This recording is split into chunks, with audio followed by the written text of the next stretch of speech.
안녕하세요. 서울 IVF의 이유정입니다. 오늘은 나팔관 조영술에 대해서 설명을 드릴 건데요.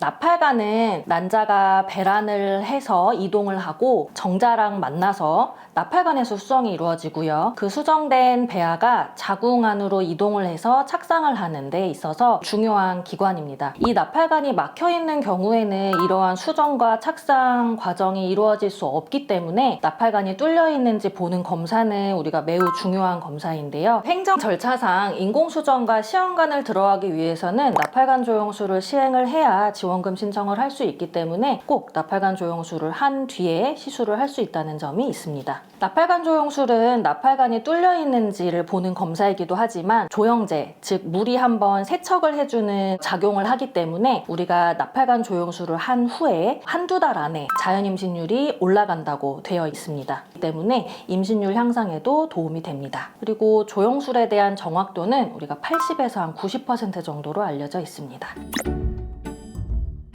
나팔관 조영술 시기는 생리 끝난 직후 혹은 배란 전에 해야 되기 때문에 생리 7일에서 9일째 보통 시행합니다. 나팔관 조영술의 방법은 일단 자궁 안으로 우리가 카테터가 들어가는데요. 카테터는 경부를 통해서 자궁강 안으로 들어가고 그 카테터를 통해 조영제를 주입해서 자궁강과 나팔관을 확인하는 검사입니다. 나팔관 조영술에는 크게 두 가지가 있는데요. 방사선을 이용한 방사선 나팔관 조영술과 초음파 나팔관 조영술 이렇게 두 가지가 있습니다. 방사선 나팔관 조영술은 요오드가 섞여 있는 조영제를 자궁강 안으로 집어넣고 엑스레이를 이용해서 나팔관 개통을 확인하는 검사입니다. 이와 달리 초음파 나팔관 조영술은 요오드가 섞여 있지 않는 조영제를 사용하여 나팔관 개통수를 확인하는 검사입니다. 여러 가지 측면에서 초음파 나팔관 조영술이 장점이 많은데요. 첫 번째는 방사선에 대한 노출이 없다는 것이고 검사실에 갈 필요 없이 편하게 진료실에서 검사할 수 있다는 점입니다. 두 번째는 방사선 나팔관 조영술에서 사용하는 조영제에 대한 알러지가 거의 없다는 건데요. 앞서 말씀드렸듯이 요오드를 이용한 조영술을 이용하는 경우에는 과민 반응 혹은 알러지 반응이 일어날 수가 있는데 초음파 나팔관 조영술을 이용할 때는 요오드가 없는 조영제를 사용하기 때문에 이러한 과민 반응이나 알러지 반응이 적을 수밖에 없습니다.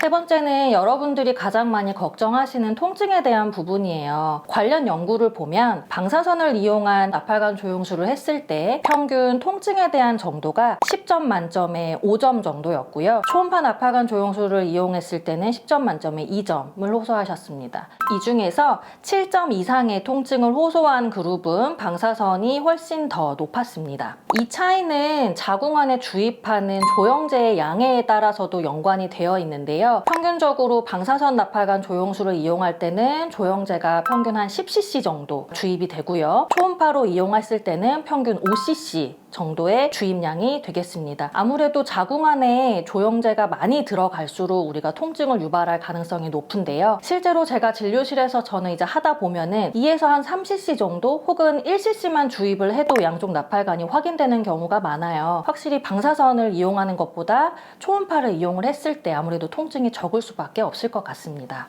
아무래도 주입되는 조영제의 양은 의사의 숙련도에 따라 다를 것 같아요. 숙련되지 않은 의사가 초음파 나팔관 조영술을 했을 때는 조영제가 10cc 혹은 20cc까지 들어갈 수도 있겠죠. 하지만 저희 같은 경우는 한 2에서 3cc 정도만 주입을 해도 나팔관 개통의 여부를 알 수가 있습니다. 검사 시간 자체도 오래 걸리면 5분 정도의 시간이면 다 검사가 끝납니다. 많은 분들이 인터넷 후기를 보시고 겁을 먹고 오세요. 조영술을 하자고 하면은 많이 걱정들 하시는데요. 아프다는 후기는 많지만 안 아프다는 후기는 없거든요. 진료실에서 하다 보면은 벌써 끝났어요? 되게 허무해 하세요. 그리고 검사실에 따로 가시는 게 아니라 진료실에서 편하게 초음파 보던 곳에서 하는 것이기 때문에 너무 걱정 안 하셔도 될 것 같습니다. 임신 중에 검사하는 일은 없어야 하기 때문에 나팔관 조영술을 계획하고 계시다면은 나팔관 조영술이 예정된 일로부터 2, 3일 전에 부부관계는 피해 주시는 게 좋아요. 통증의 효과를 보기 위해서는 내원 30분 전에 평소 드시던 진통제를 드시고 오시면 좀 더 효과를 보실 수 있을 것 같고요. 평소 질염이나 골반염 등 염증 같은 게 있는 경우에는 사전에 미리 말씀을 해주시는 게 좋습니다. 연구 결과를 보면은 방사선 초음파 나팔관 조영술이 초음파 나팔관 조영술보다 불안도가 굉장히 높습니다. 아무래도 진료실이 아닌 검사실에서, 그리고 평소 진료를 해주던 의사가 아닌 방사선사 혹은 잘 모르는 사람이 검사를 하기 때문에 그런 것 같아요. 진료실에서 편하게 검사를 하실 수 있으시니 마음 편하게 초음파 나팔관 조영술 하러 오시면 되겠습니다.